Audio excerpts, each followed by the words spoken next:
This is a thorough plan, but I do have one last question before we take action.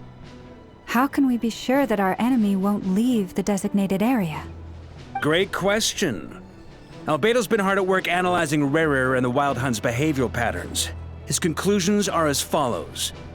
Firstly, from the earliest known confrontation until now, Rerir has never displayed any ability to manipulate the dimension of space.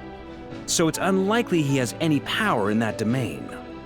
Secondly, he seems to have a particularly strong vendetta against our group. If we put him in a fight-or-flight situation, he'll choose to fight every time. Thirdly, finally, and most importantly, he is consumed by hatred, both for the moon and for his enemies. Turns out, we tick both of those boxes. We have a reincarnated moon in our ranks, and a spy who accessed his private memories without permission. He'll be baying for blood, not looking to escape. As someone who's had their fair share of interactions with the Wild Hunt, those all seem like valid observations to me. Understood. Then I will defer to the verdict of the group. Well, everyone, that's the plan in full detail. Albedo and Durin are carrying out their part as we speak.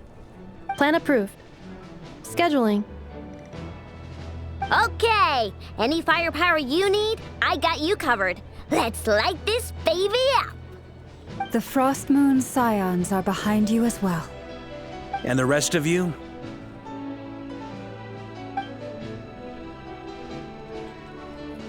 No objections? All right, then it's settled. This is the plan we're going with.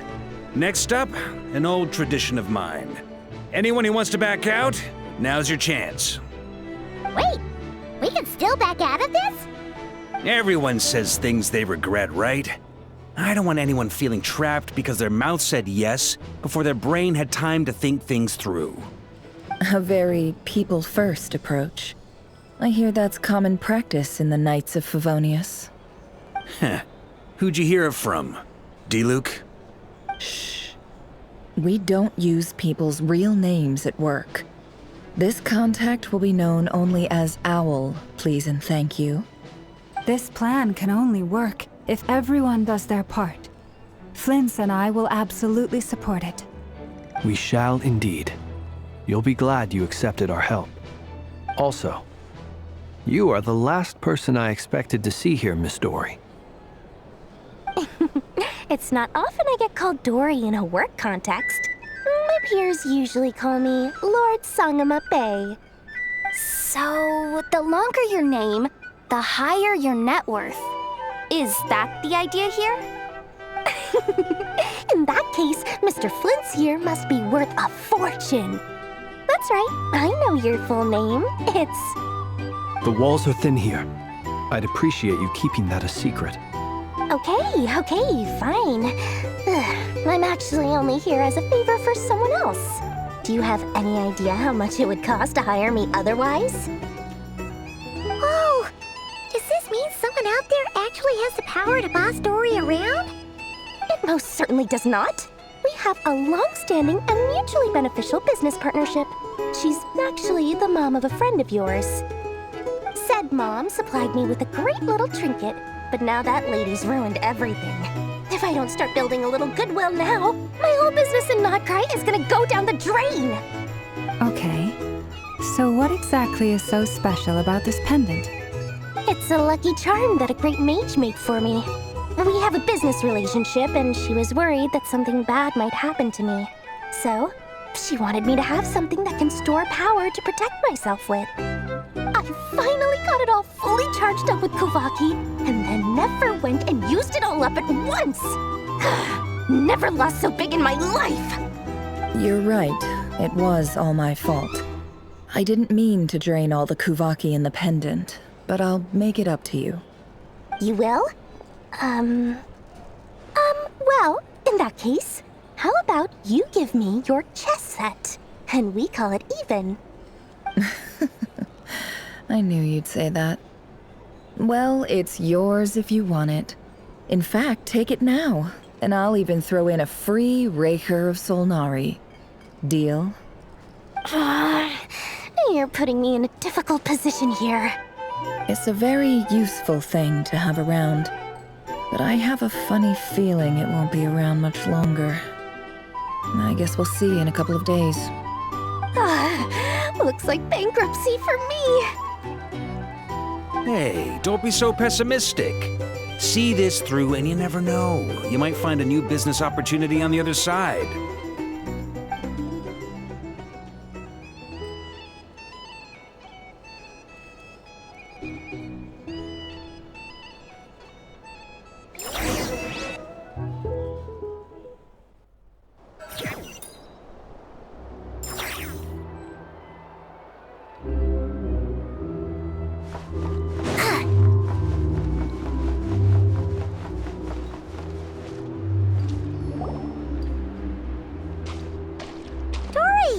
How are things going? Feeling ready? Oh, I was born ready. We only have 2 days. You think Lord Sangamabe would let an opportunity like this slip by?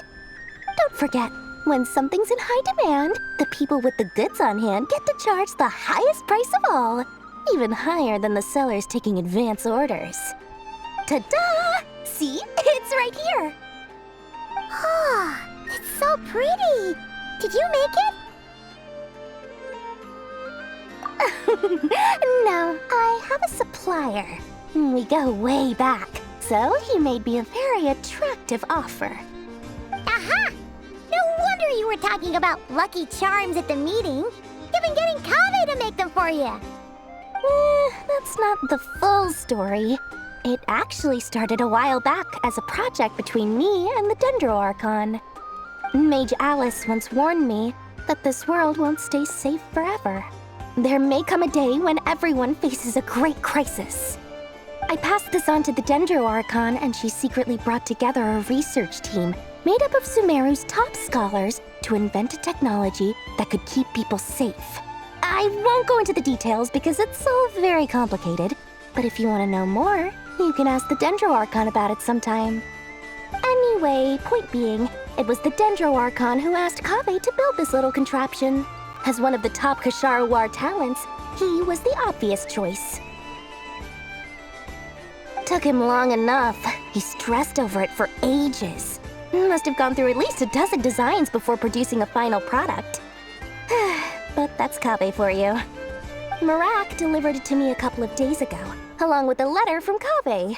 Could I ask why I'm sending this technology to you? And what's your proposed use case? Has it been approved by the relevant authorities? So nosy. My fault for sending him the research permit to begin with. Surely Nahida must have told him you were involved in this project. He was probably just nervous because you're always so secretive about your business. Could be. Anyway, I just replied, let's hope there never has to be a use case, because it would involve grave danger. Fair enough. But it sounds like he was just being cautious. He probably felt responsible as the one who made it. Or maybe he was asking as a favor for his housemate. He's done that before. Not sure why, though. His housemate doesn't seem to really care that much about this kind of stuff. Either way, all's well that ends well. I'm just glad to finally have my hands on the product. I wouldn't want to be without it, given the potential dangers that lie ahead. Huh? What does that look mean? Paimon's just super surprised. This must be the first time we've ever seen you actually get serious about something.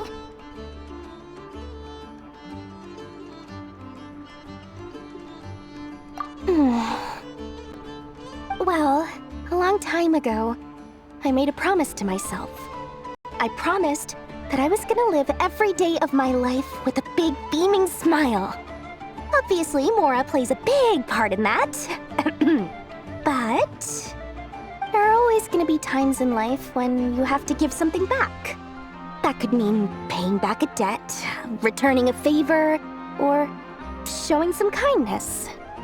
Alice has been a huge help to me over the years. She was the first investor I ever had. And I want my investors to know that Lord Sangamabe is the best in the business. And more than that, no one knows what the future will bring. Whatever happens, I want to make sure the Dendro Archon and all of Sumeru is prepared to face whatever comes.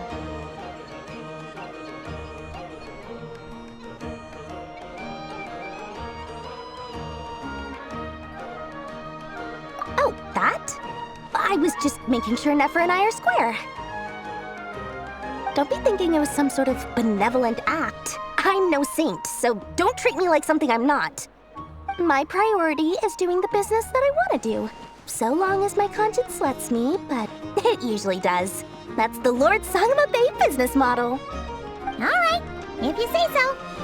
I do say so, and that's the whole point. I'm a businesswoman. Don't go trying to figure out what kind of person I am. You'll exhaust yourself. Much easier for everyone involved if you just take my word for it. Oh, and could you two help me get this stuff where it needs to be? Thanks so much. You're my favorite assistants.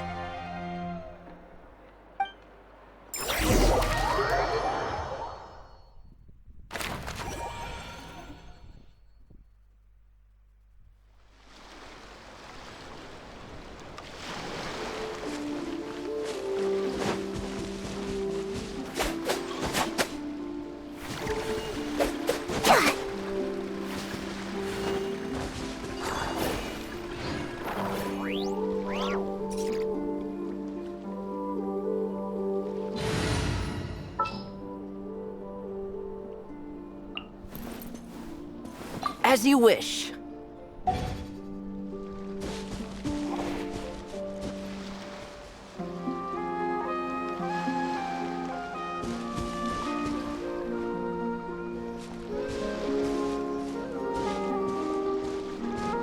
Traveler, Paimon, it's good to see you. Everything going smoothly over here? Sort of. As you're probably aware, Varka, Diren, and I captured some abyssal creatures from the Wild Hunt. Per the plan, we dissected and analyzed some samples of these creatures. The process went very smoothly. The findings, however, come with some troubling implications. What? You can actually dissect the Wild Hunt? That depends on your definition of Wild Hunt and dissection. Harmless, lifeless. These words are accurate descriptions. The Wild Hunt is an interesting phenomenon. In and of itself, it doesn't seem to possess anything akin to a human personality. But taken as a collective, the medium through which the Wild Hunt is summoned does appear to have a soul. Master griped a lot about the wise Horoptatyr, and seemed somewhat fascinated with the foul Certology. But she barely mentioned Rerir at all. I don't think that was because of his lower social standing, though. Anyway, it's a pity. I should like to hear her thoughts on the nature of the lifeform he has become today. It's a strange mix. The furious energy of an abyssal being channeled through a fractured physical existence. A consequence of being torn apart by an unknown power. Perhaps the only explanation for his survival in this state is that he sacrificed a degree of individuality in exchange for a continued existence. Oh, sorry. Once I get talking about interesting research, I have a tendency to go on indefinitely. Back to our research findings.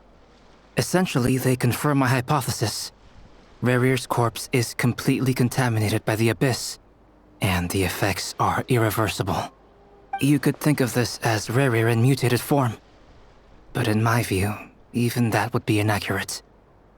In reality, his whole being has been consumed by the Abyss. In other words, he is now nothing more than a manifestation of abyssal power. Unfortunately, at present, we have no means of completely eradicating abyssal power. Hence, we cannot fundamentally destroy the Rerir of Solnari either. Oh, that's terrible news! So, that's it? We can't defeat him? Not even if we get the power of the Three Moons? Miss Columbina's situation is a difficult one. She can never achieve wholeness when the world does not accept her presence. It's as if her creator banished her to a place she can never be accepted. It means she spends most of her energy just on her own survival. Given the circumstances, it's only natural to despair. But we must see this plan through to the end. Time to kick off the backup plan. Oh, Paimon almost forgot! This is for you. Dory asked us to bring it. Ah, how wonderful. Well, thank you for making the trip. Durin and I will be heading off shortly. I'm sorry I won't be there to protect you in person this time. Please be careful. All right then. Stay safe.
Miss Lauma, is everyone here? Yes. The fate of my flock is in your hands, Grandmaster Varka. Please keep them safe. My lady, what are you saying? Within the next 24 hours, we will face the biggest crisis the world has ever seen. This is not a burden that we deserve to bear, but I believe that we reap what we sow in this life.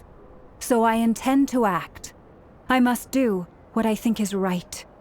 For me, that means fighting for the future of Nodcry. This gentleman is the Grand Master of the Knights of Favonius, Varka, Knight of Boreas. In my absence, please follow his lead. Hey, everyone. Guess I should introduce myself. Well, to start with, I know my way around a battlefield. Biggest strengths are honesty and hard-workingness. Anyway, point is, I don't intend to let Lauma down. I'm gonna do everything in my power to keep every last one of you safe and sound.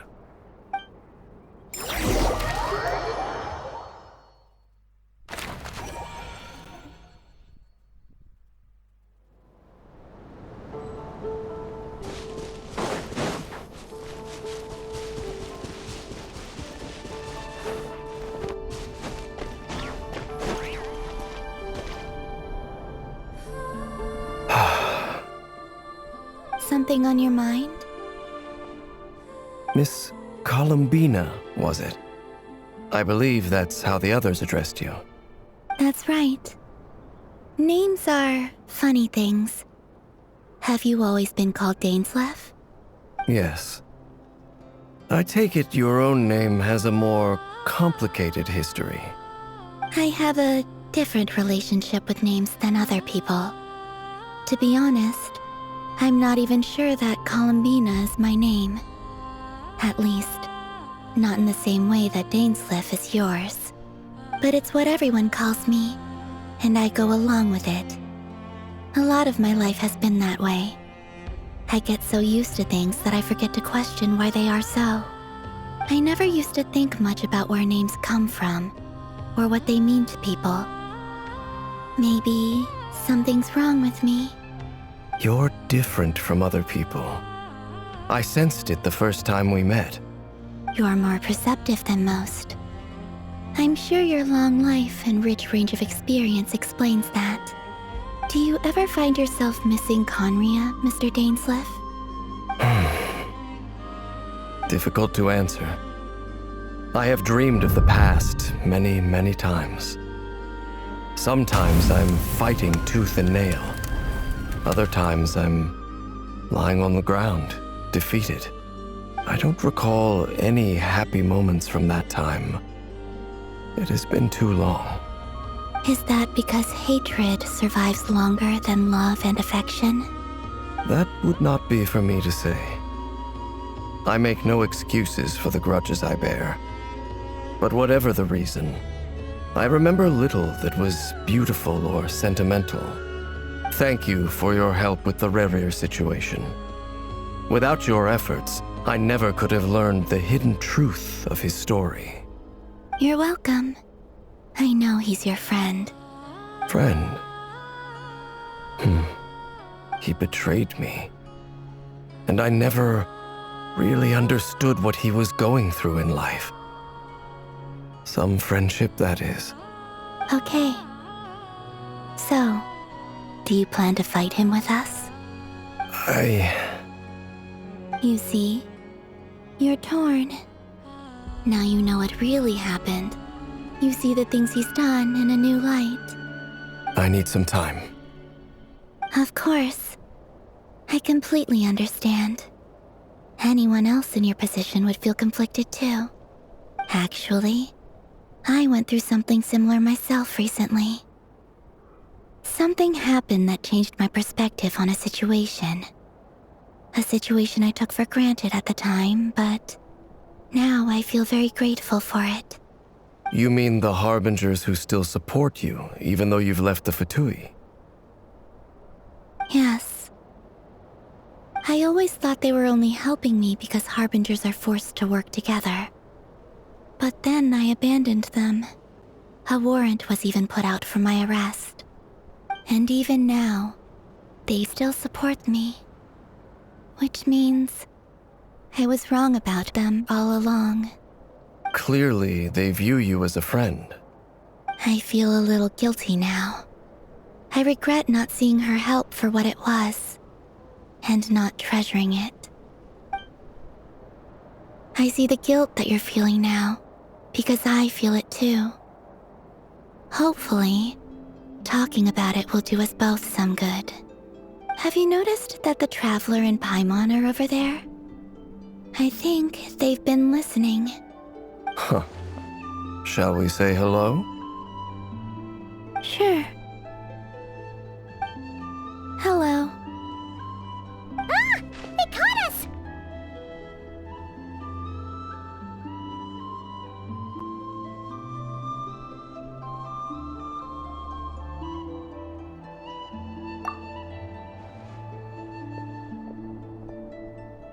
I apologize for making you worry. No doubt you wish to know where I stand on the plan to take down Rerir, the Rerir of Solnari.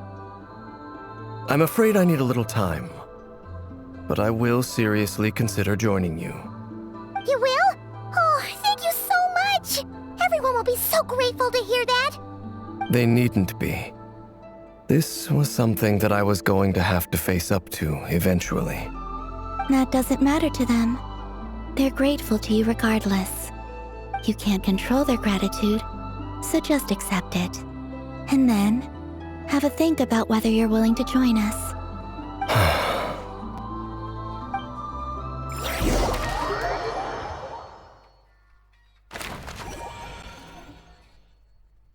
It's nearly showtime! Let's go rendezvous with the others. You know the place.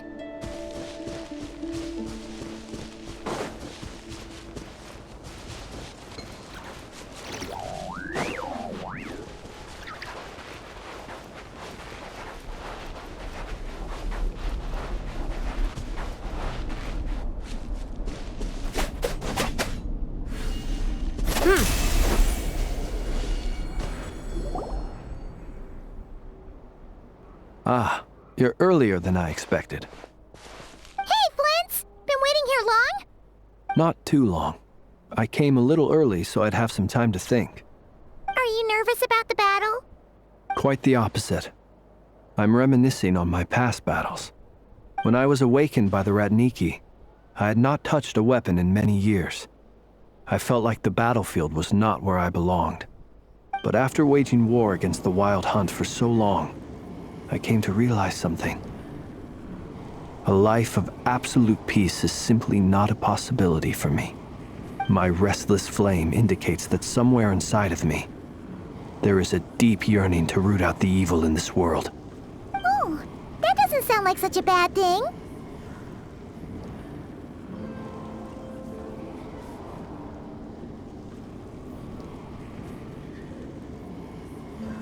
Well, in the past, when I was a Fae whose primary concern was hibernation, it was hardly ideal.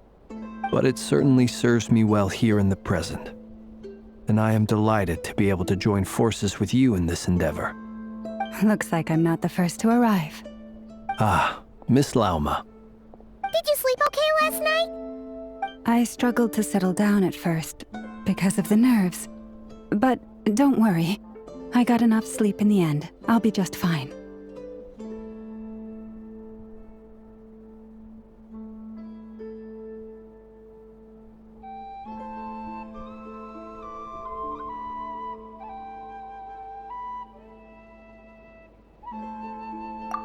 Please, I'm just doing my part. Never! Over here!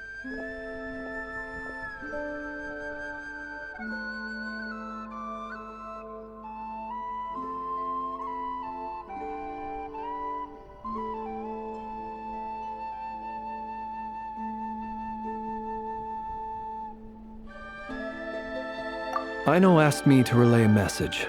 She said Anefa will be on high alert and keep a close watch over all secondary districts where defense is required, providing support as necessary. Meanwhile, Aino herself will provide range support to us directly, using her latest invention. Excellent. My thanks to all involved. The chess set's looking a little unstable. It won't hold him much longer. We should be prepared to engage at a moment's notice. No sense sitting around waiting. Let's make the first move while we still have the option. I agree. Paimon, find a safe hiding place. Got it! Be careful, Traveler! I will.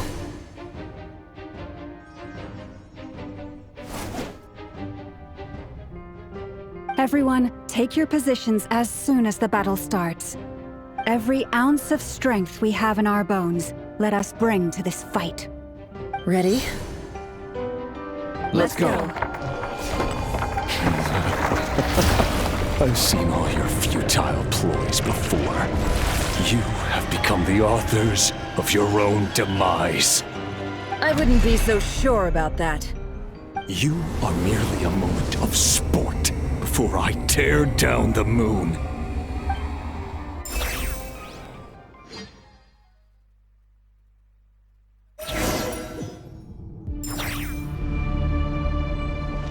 Stay on your toes. Yep, you too.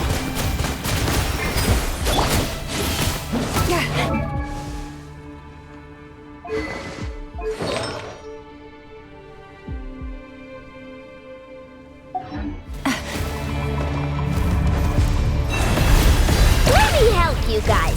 Big Chris! You hunt them down!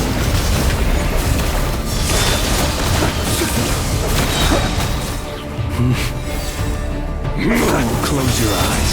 Night falls. Moonlight, move! Go! Hunt them down! You poor lost lamb. No more lies. It all falls into place. Moonlight, betray! It all adds up. Hunt them down! Leave this place for the everlasting forest.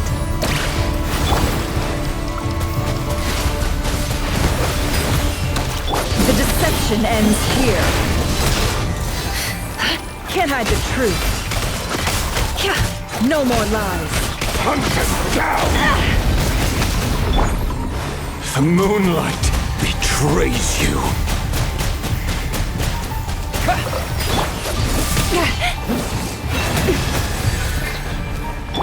Wipe out! Move!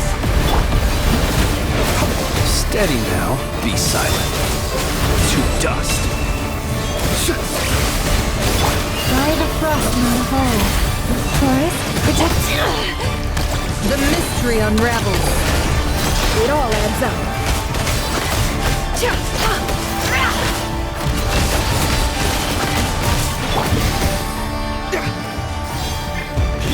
Leave this place. It began with the moon, and so shall it end. The moon will protect you.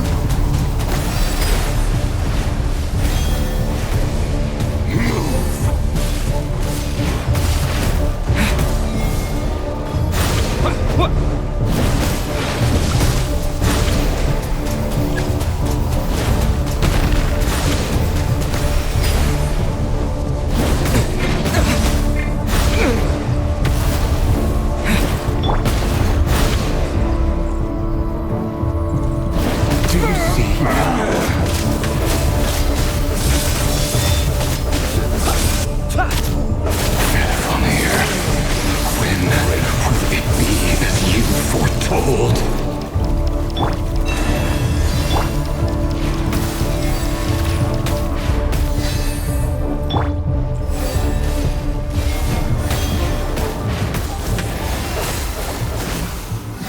Be silent.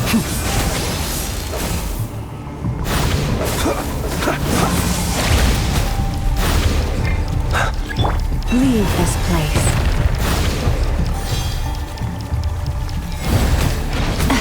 I am being tested.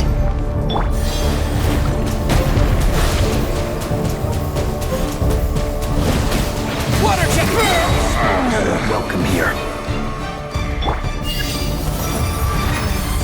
Forest, protect us. Bombs away! The deception ends here. Can't hide the truth. Absurd. The long sleep beckons. Are you quite finished?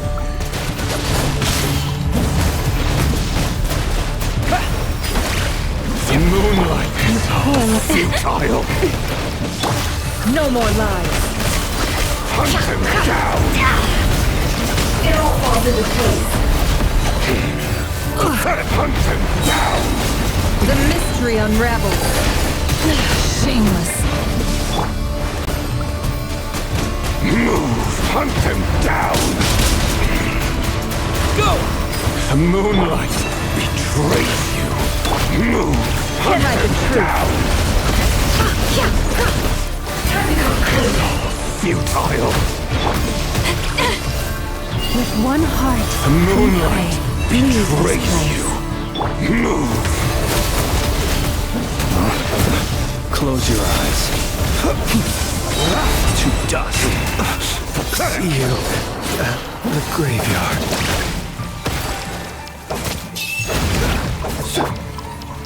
Water jet!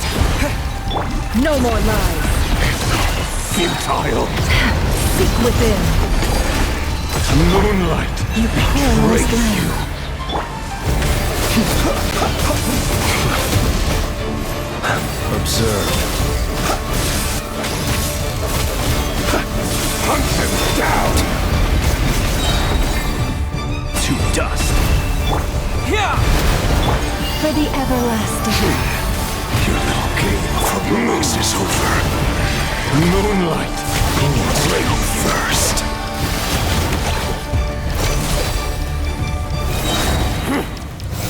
Now, get out of my sight! No! We've been Death is within separated! my grasp! You okay? Never! Where are the others? Stuck outside the barrier. I guess he really doesn't like us. I told you before. Knowing too much is always a death sentence. Rerir. Be careful what you wish for.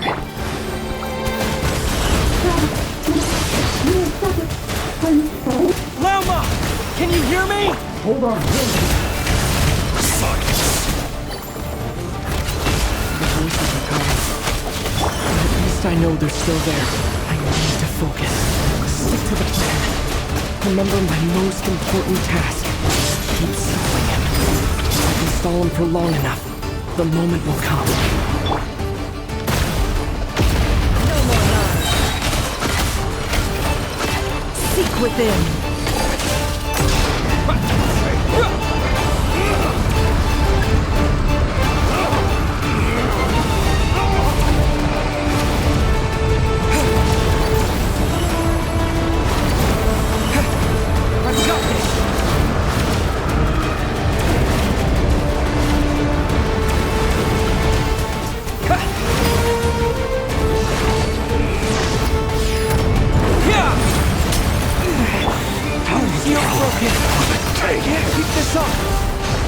Don't push your luck.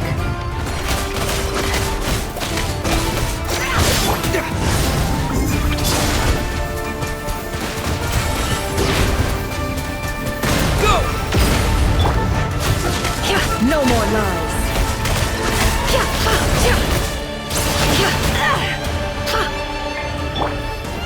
Your death is within my grasp!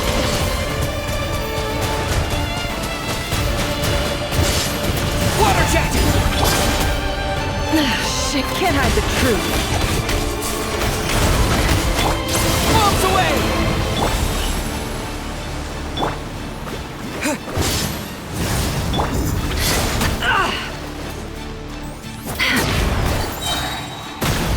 The deception ends here.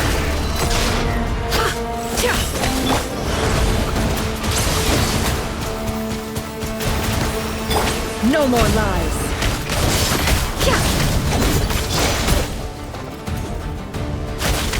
Can't hide the truth.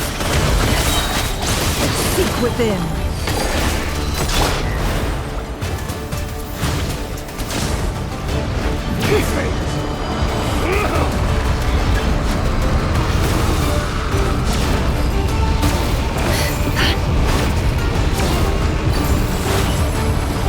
Curses.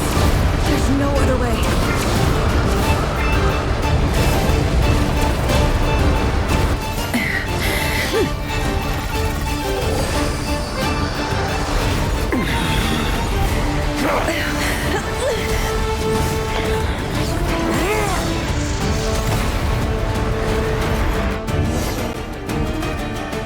The only way to defeat Rerir is to borrow his own power. That means Columbina will have to disappear while you two bear the brunt of his attacks. You have to hold on. Find a way to keep him focused on killing the two of you.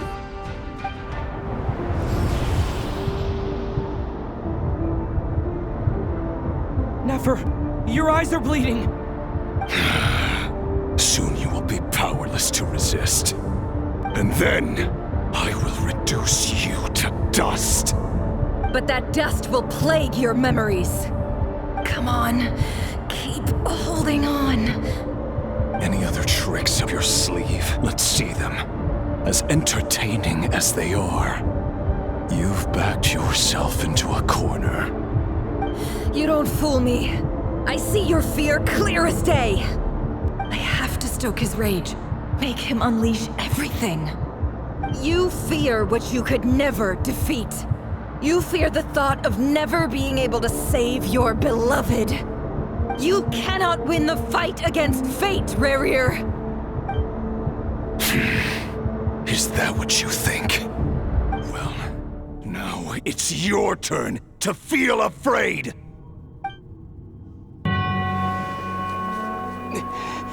You fear the sound of your own name? Is it us you hate? Or is it what you've become?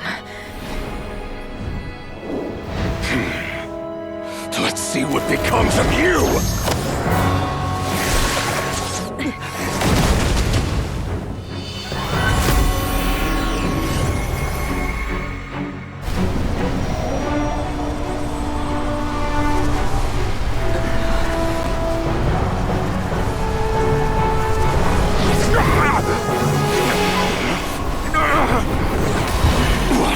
Happening? That power. I've seen it before.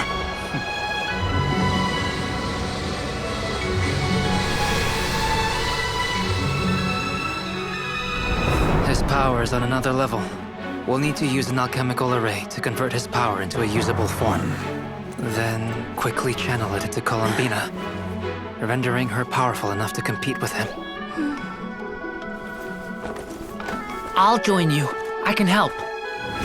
If I release enough abyssal energy into a confined space, it'll create a potential difference, allowing us to extract a huge amount of elemental energy.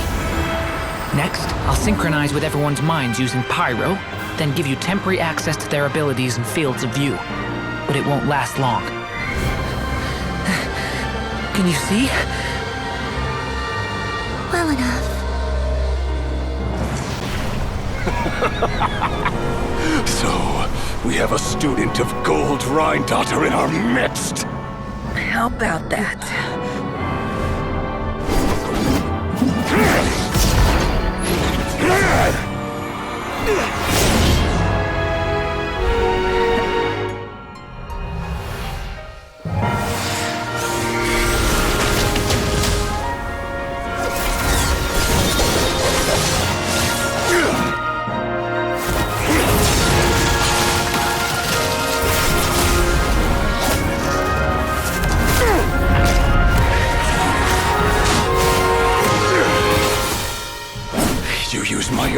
power against me? Just like how you stole Kuvaki. Look familiar?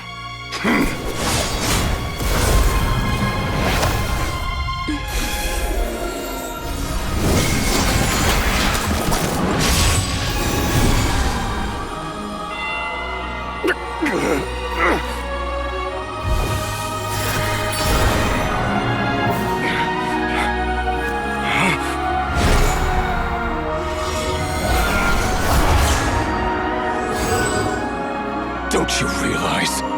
You don't have the power to hold that gate open! I don't, but someone else does.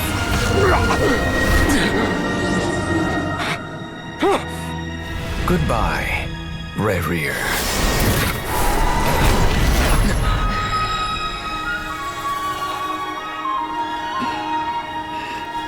We won.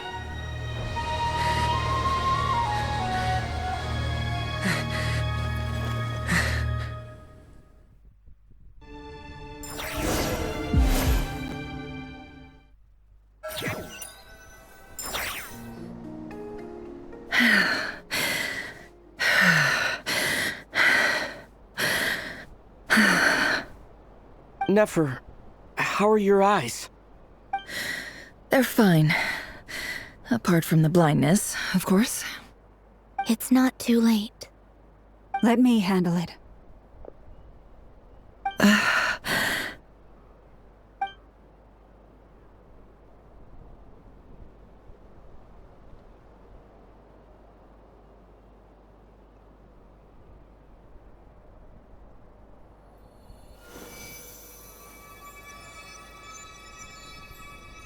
Miss Nefer, it's not like you to lose your composure. That was the most reckless thing I've ever seen you do. Reckless how?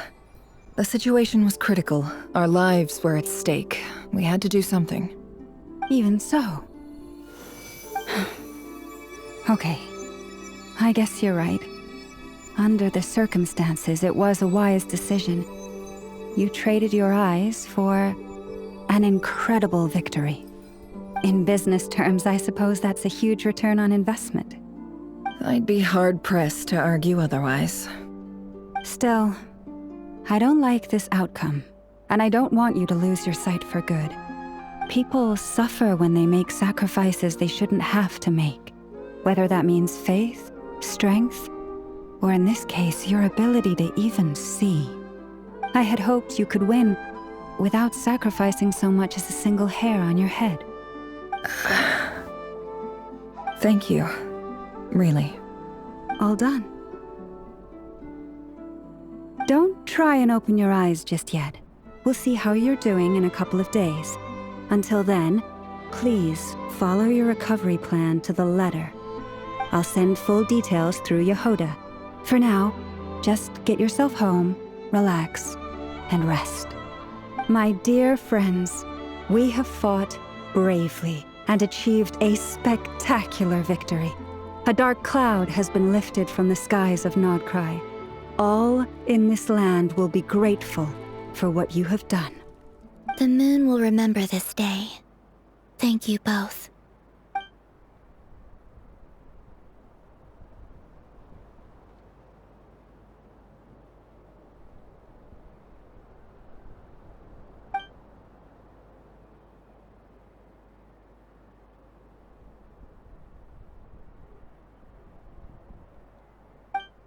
There's something I want to let you know. What is it? When Durin connected everyone's minds so I could access their powers, I also felt everything they felt. And since Nefer's eyes were injured, my eyes are hurting now too.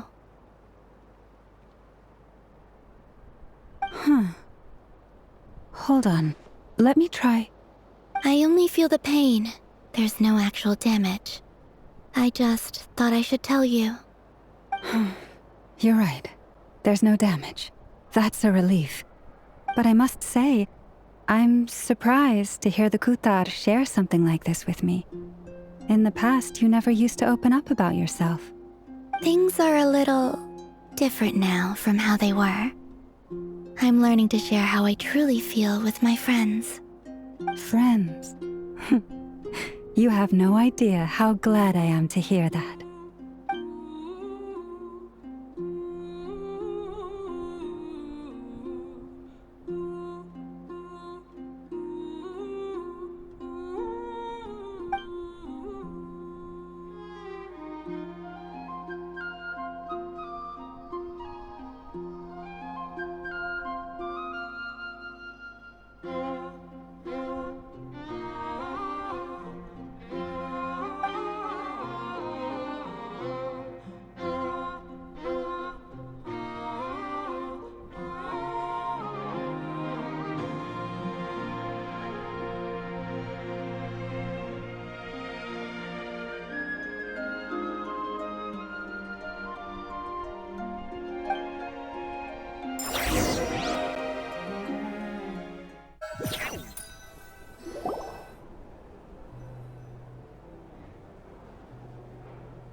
How are you feeling? Any aches and pains? Did you sleep well? I'm doing all right, Paimon. No need to worry about me. Phew! Well, that's good. Paimon's been sitting on the edge of the bed worrying about you for ages. You slept a whole day and night. Poor Paimon had to eat all by her lonesome. Glad to hear you didn't starve. How was the food? Well, it wasn't the same without you there to share it. Honestly, Paimon just can't relax when you're not your usual self. She couldn't enjoy the food and settle down to sleep. Well, I'm back to normal now. Oh yeah, and Albedo swung by earlier. He said to tell you to head to the tavern when you woke up. Varker and the others are organizing a victory feast and they want to celebrate with you. He also dropped off some medical supplies, but you seem fit as a fiddle, so guess you won't be needing those. If you're feeling up to it, let's head over now. Wouldn't want to keep them waiting.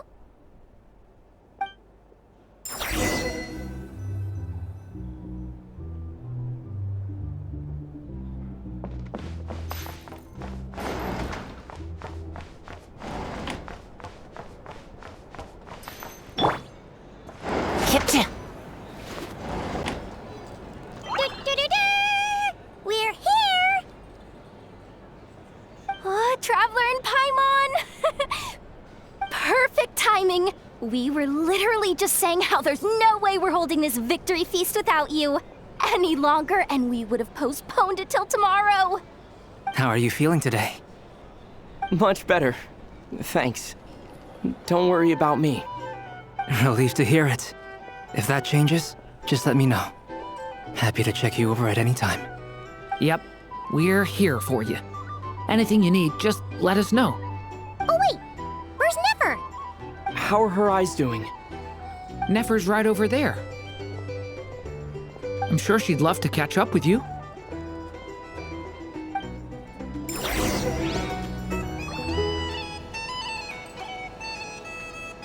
You're here to sign up with the Fatui. Make sure your paperwork is all.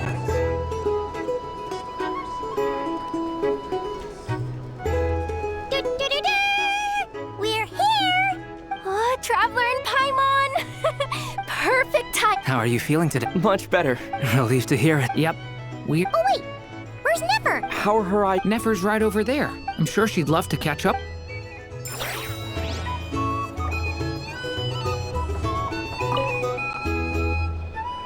Hello, you.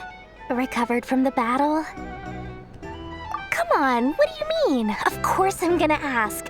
I care about my friend's well-being. And we are friends, aren't we? Get yourself a drink, you've more than earned it. In fact, today, your drinks are on me. Lord Sangama Base got you covered. Wow, really? What about Paimon? Has she earned it too? Has she? Please? Well, you haven't been through quite as much as the Traveler, but... what the heck, sure. Yay! Wow! Drinks on Dory! What a historic day. Hey, keep your voice down, or everyone else is gonna want in too. You... Have you heard anything I've been saying recently? Doing business in Nodcry has been an absolute nightmare. If I'm buying for everyone, oh... Okay. Paimon will speak more quietly. Jeez. That's more like it. Don't you forget, Lord Sangama Bay doesn't just go around buying drinks for anyone and everyone.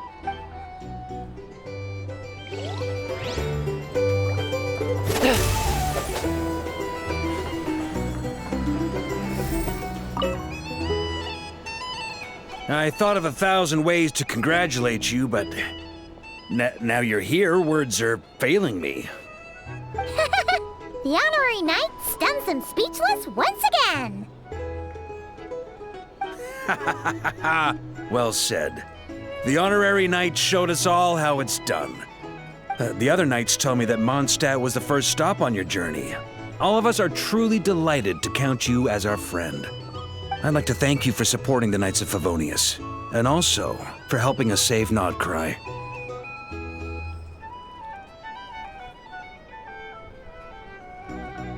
Nonsense! Of course I'm gonna mention it. This is more than just business. It's a relationship. And there can be no relationship without showing gratitude where it's due.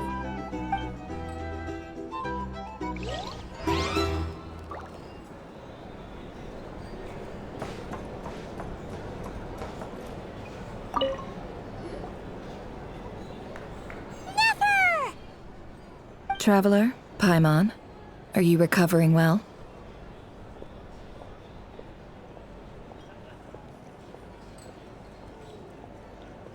Turns out that moon chanter has some real talent after all. My eyes were mostly recovered after just a couple days' rest. I can actually open them again now. Yeah, but you gotta be careful. Lauma says not to strain your eyes while they're still healing. Yes, thank you. I'm well aware. Yehoda, could I borrow you for a moment? I could do with an extra pair of hands. Oh, sure. Coming. Did you hear that? I gotta go help Lauma for a second. You guys chat among yourselves. I'll grab us some drinks on the way back. Paimon, you still like 'em sweet? You bet. Make it extra sweet, cause Paimon's earned it. Sure thing.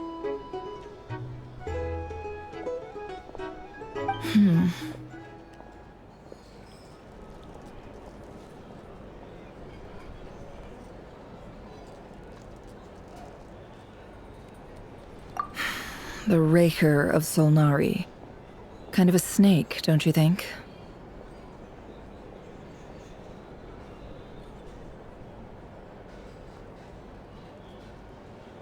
No, definitely a snake. A poisonous one who spewed his venomous hatred everywhere. Anyone who seeks revenge out of hatred for other people has become a snake. That's something my dad used to say.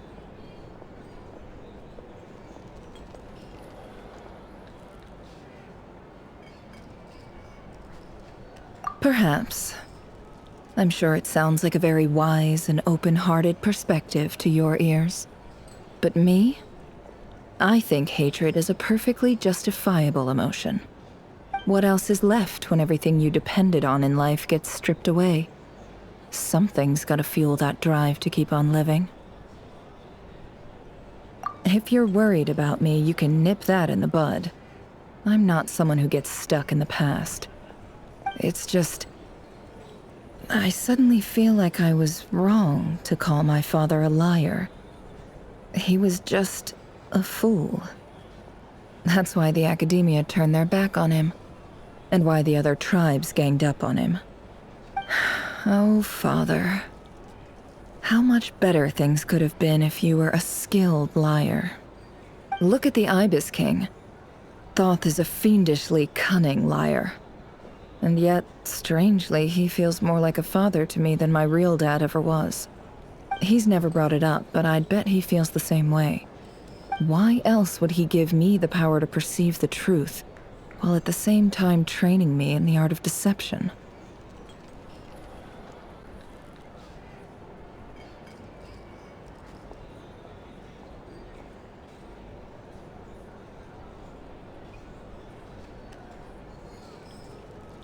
Well, King Deshret banished him to Aru, which is essentially a prison, and posed 3 questions to him. He promised that he'd have his freedom if he could find the answers. His response was to take on a physical form and approach me, hoping that I could become his envoy and search for one of the answers on his behalf. Did he really think I'd fall for that? He's stuck there. He can't make me return what he gave to me.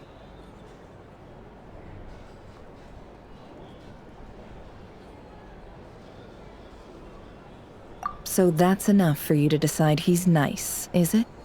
He's a prisoner, and he was scared. So he decided to perform some good deeds to win people's approval. He lives in fear because he's a deceiver. How is Rerir any different? You can't work as a spy your whole life and expect a happy ending. It's preposterous. Yet I can't say I don't understand it. Liars live in the darkness of their own making. But it's still human nature to want to go on living. They say that a liar's soul is the most worthless thing in the world. What do you think?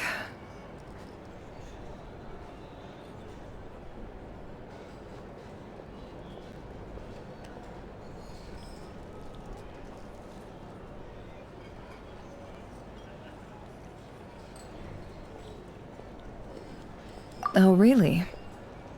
Well, it takes a very kind person to find compassion even for liars. If you ask me, the soul of a liar really is worth nothing. Because all they care about is themselves. For example, when something good falls into my lap, I don't go sharing the news around. Stops other people trying to steal it from me.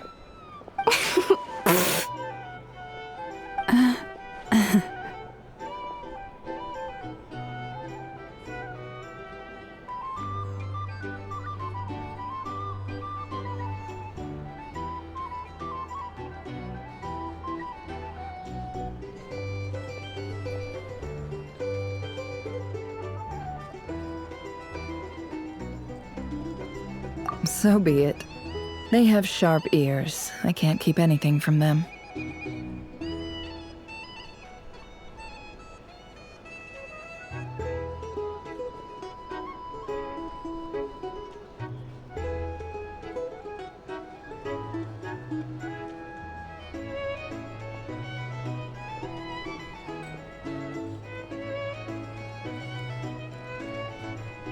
Oh, is that what it looks like?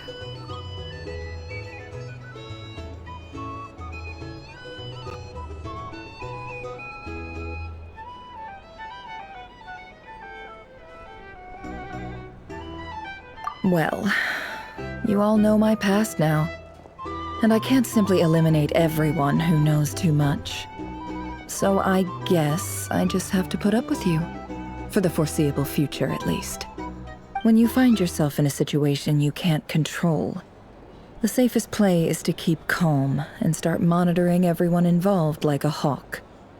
In the intelligence world, you need to have a sense of perspective and play your hand accordingly.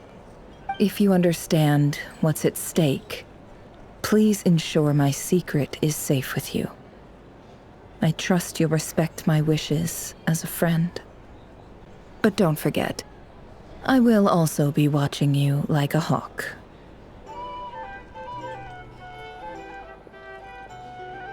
Very good. Oh wait! Now that the panic's over and we've all calmed down, Paimon suddenly remembered something. After all that build-up, our mystery ally never showed up even once!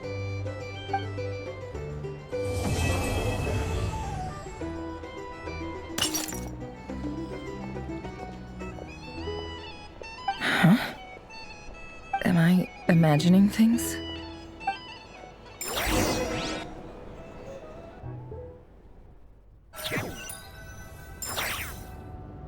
So, that close colleague who stayed behind with you? What's he been up to recently? Don't know, don't care. I get more normal human interaction from hanging out with Bosco too than him. Although, now you mention it, he hasn't bothered me in a while. I wonder if... If he's disappeared without a trace, it's the biggest gift he ever gave to the world. But I somehow doubt that's what's going on. He won't lie low forever. So we'd better stay on guard.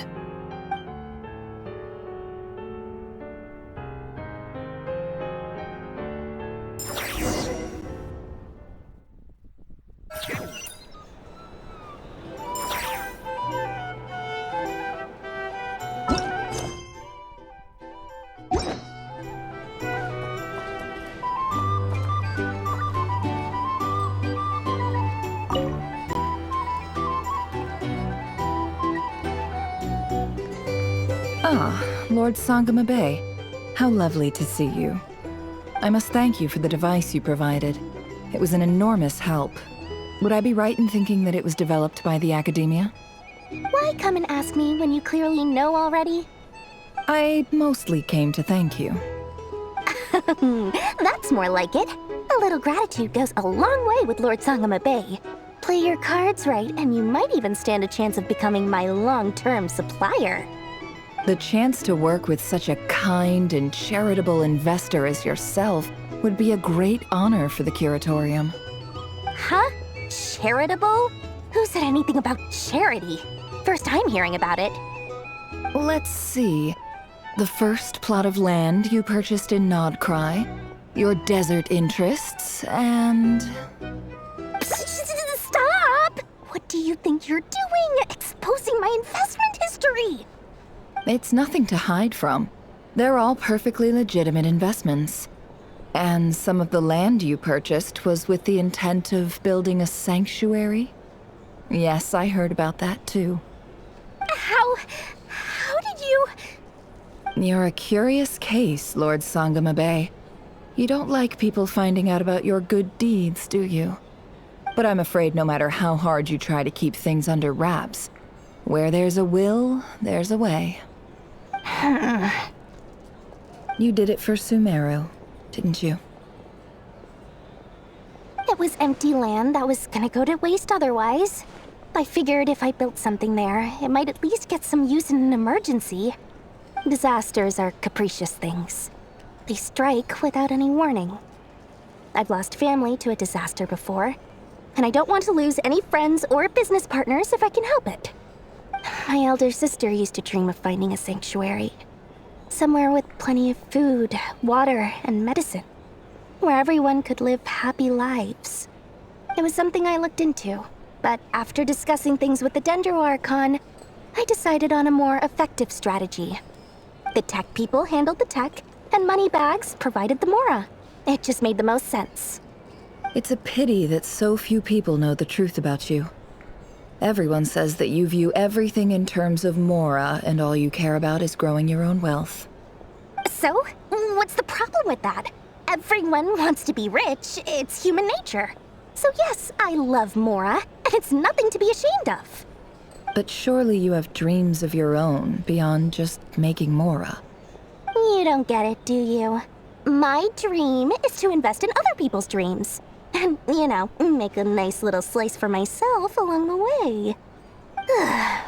Just thinking about it makes me happy. That sweet, sweet sound of Mora. Thank you. For the device? And the pendant. Oh, that. I was just returning a favor. Don't worry about it. Seems like we've both been away from home for a very long time. Yeah. So long that I barely remember what my family even looked like. That would be your mother, father, and sister? Yeah, though it's been years since my sister passed away. It's not like I want to forget them, obviously, but memory can be even more ruthless than the most calculating business person. Beyond a certain point, if something isn't helping you, it just gets rid of it. My sister can't help me now. Slowly but surely, her face is fading from my mind's eye. It's become a vague impression. Not everything will fade. When loved ones pass away, the beautiful memories are the ones that last the longest. Yeah, that's true. If you ask me, that's the one silver lining in all of it. Well, that, plus, I'm sure that life is much better now than it was back then. Oh, absolutely. I have tons of Mora, a big beautiful house, business is booming, and I'm as happy as can be. You've got a lot going for you too. Boss of the Curatorium of Secrets? I'm sure there's plenty of Mora to be made in that line of work. I appreciate the vote of confidence.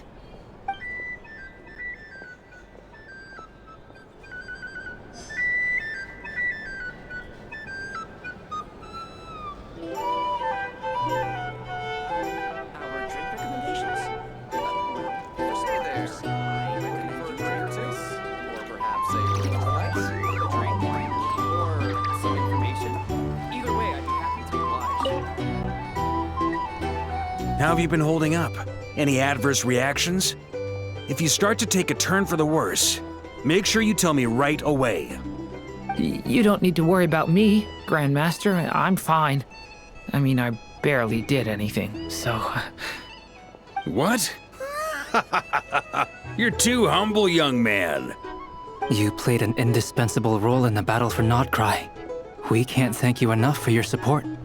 Sometimes, when people praise you, it's because you deserve it. The best thing is to accept it calmly and with grace. It's important to learn how to respond to words of admiration. Let's do a quick demonstration. Albedo, that was an incredible feat of alchemy. The pressure was on, but you worked flawlessly at lightning speed to get the job done. Thank you. I can't take all the credit, though. Durin played a big part in forming the alchemical array. See? Did you catch that? A masterclass in how to take a compliment.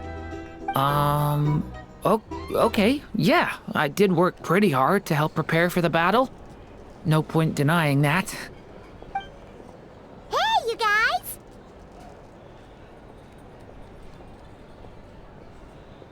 Hey, look who's bounced back. Looking good, traveler. Seems like you've recovered. You won't need to take any more medication. Can I get you a drink? Huh? You know how to order at a bar now? You've sure learned a lot recently. Handling a drinks order is ridiculously simple compared to alchemy. Don't worry, I'll blend into society yet. Paimon believes it! You're clearly a fast learner, just like your brother. To be totally honest though, Paimon didn't quite follow all the details when you first explained the plan to us. Don't worry, that's completely understandable. Unless you're a student of alchemy, it's hard to grasp the principle and how the process works. To put it in the simplest terms, we saw how our enemy stole the power of Kuvaki. And that gave us the idea of stealing his power to turn it against him. When facing an enemy you have no hope of defeating, it's best not to engage them in battle. So, instead of looking for a way to overpower him, we decided to help Columbina get strong enough to at least stand up to him in a fight. For this to work, we had to analyze his modes of attack, confirm who his main target was, and make sure that he wouldn't go beyond the range of the alchemical array. For added security, we prepared a total of 4 arrays. But to mitigate the impact of the battle, we identified one location in particular as the ideal spot, which is where the confrontation took place. The alchemical array absorbed his abyssal power. Then Durin processed it to render it usable by Columbina. That power enabled her to do what would otherwise have been nigh on impossible. What surprised me was that Dainsleif actually agreed to join us. Given his history with Rerir, he had every right to sit this one out. But we're extremely grateful for the decision he made.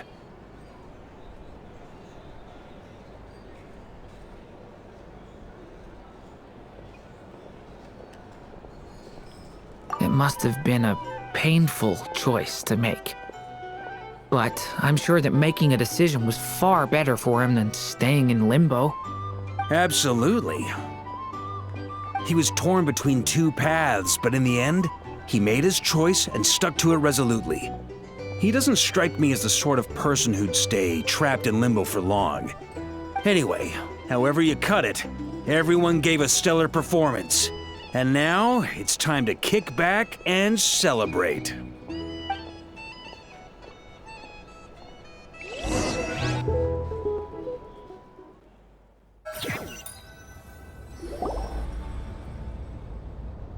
That's the only reason you're here? Yes. I've thought a lot about it. And I've realized that you, me, and Arlecchino should be friends. I think this is very important. So I felt I had to come and tell you. Well, this is a new one. I'm so moved. I can't even hold my teacup. If that's all, you can leave now. Do you not want to be friends with me? Or is it that you prefer being co-workers? What is this, Columbina? Are you deliberately testing my patience threshold? Right now, my politeness module is active. But if you say another word, I swear I'll shut it down. If your politeness module was active, wouldn't you say the word please at some point? Polonia, please see Lady Columbina to the door. Will you still invite me to your next tea party? What? Yes, I think you will. Bye-bye, dear Sandrone.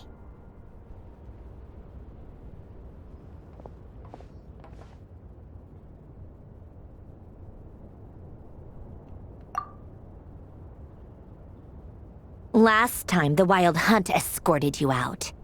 Would you rather I handled it myself this time?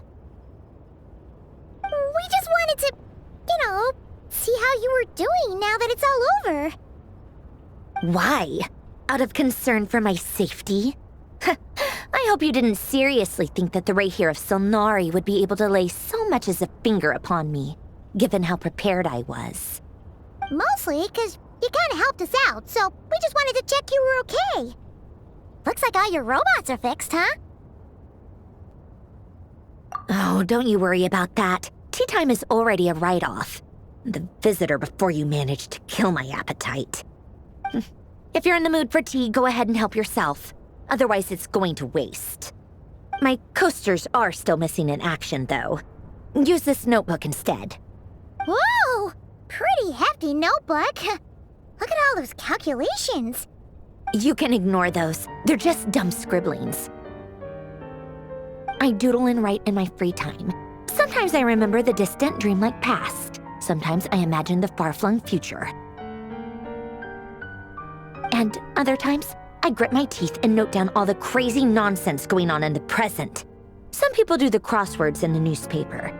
This is my equivalent of that. Trying to predict the future is like daydreaming, and writing about the present just makes me furious.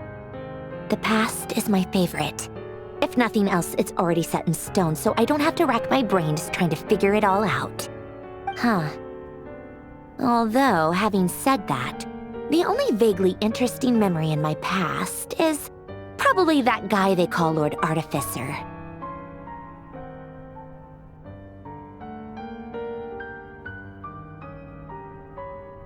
Who else? Pretty much all the mecha in Fontaine are his personal handiwork. Wait, are you saying you know him? Like, personally? As a friend? I mean, I guess we were friendly enough. Yep. In fact, I'm probably the only normal person left who knew him at all. We used to chat occasionally back when he was still around. Before he passed away, he asked me to destroy all his manuscripts. I honored his request, but I did read through everything first before destroying them. I mean, I couldn't let the genius of Lord Artificer Alain Guillotin disappear like that. Would have been such a waste. So, that's where the formulas in your notebook are from? I just told you. Those are my equivalent of crossword puzzles. They're just dumb formulas that I solve for fun when I'm bored. Alain's work was like epic poetry. The formulas in my notebook are just silly little riddles in comparison. Not that there's anything bad about them. I mean, at least, solving those riddles isn't going to hurt anyone. Except me, 'cause I lose a few brain cells in the process. Anyway, while we're on the topic, I might as well tell you about what happened to him and his friends. Alain Guillotin had two close buddies, Renee and Jacob. They spent their childhood years together in the Narzissenkreuz Institute.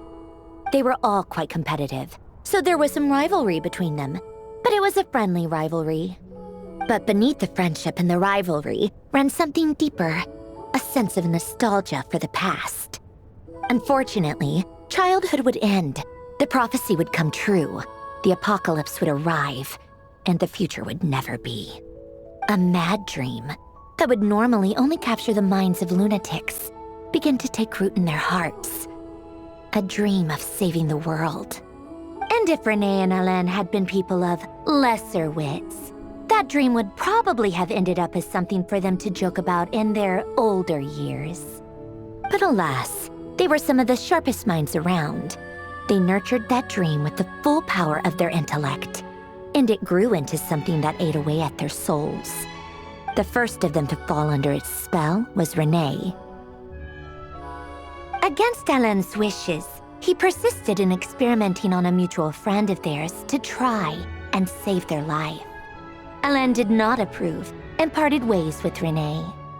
It's complicated. Alain wanted to believe that Renee only did what he did for the sake of their friendship. But when he told me about what happened, I could tell he still had some suspicions about Renee's motives. Perhaps the seed that would grow into a nightmare had already sprouted in Renee's mind. Even then, the next time they met, Renee's soul had been completely engulfed by the dream of salvation. His futile attempt to change the tide of fate only resulted in a wave that swallowed up the world, even before the apocalypse came. And although that wave died down eventually, I hear that it just recently came back with a vengeance. As I understand, Renee wanted to live out his dream of salvation once more. But I'm told that the attempted resurgence finally died out for good. At long last, Renee awoke from his deluded dream. Though of course by then it was far too late. What do you think of Renee? Do you admire his transcendent genius? His view that any price was worth paying to achieve the lofty goal of saving the world? Or do you despise him? Dismiss him as an evil madman who wrought havoc on the lives of everyone around him as he pursued his delusional dream? Same difference, really. Just a matter of perspective.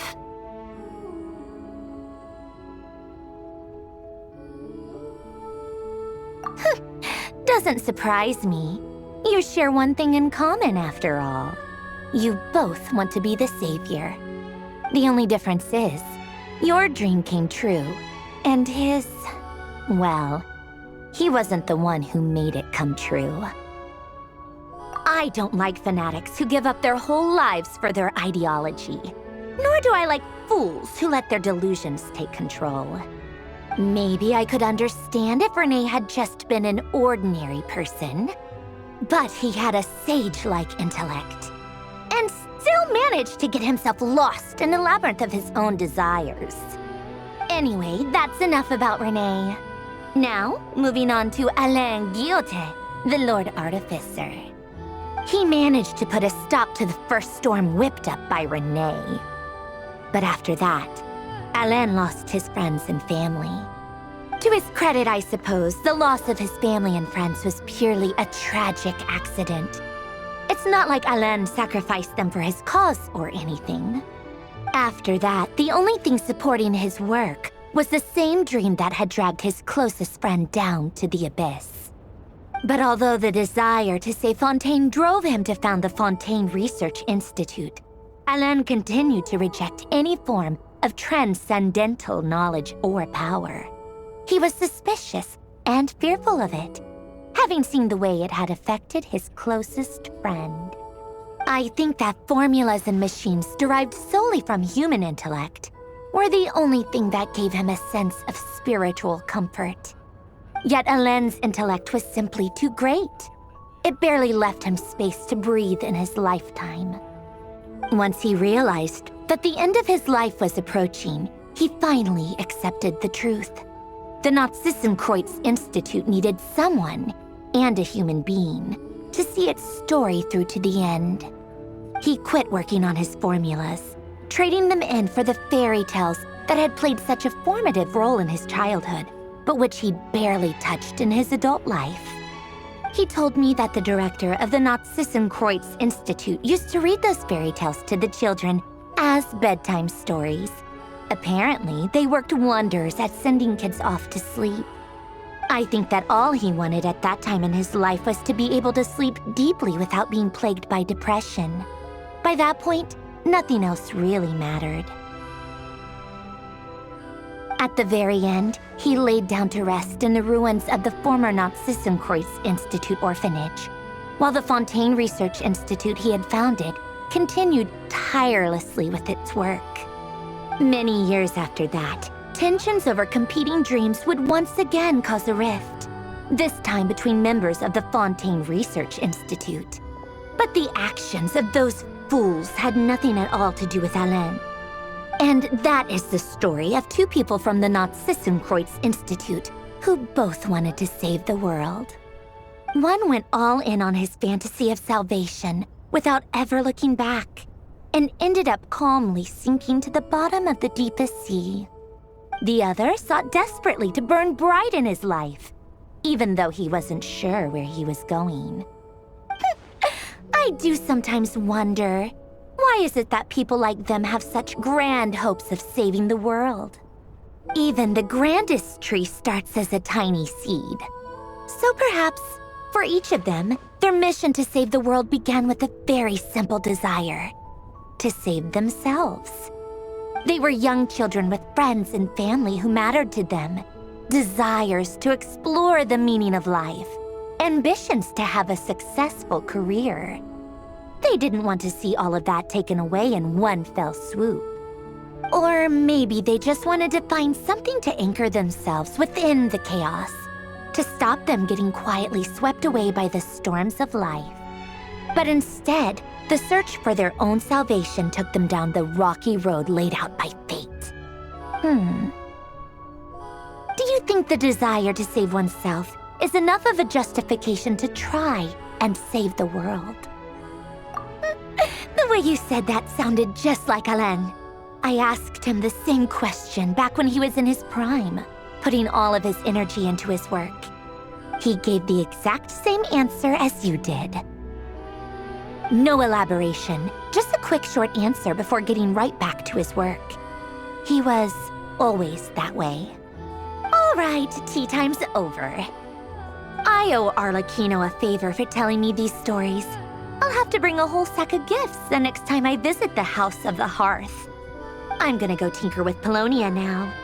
You guys can do whatever you want, as long as it doesn't involve interrupting me. Polonia, exit hibernation mode. Begin diagnostics.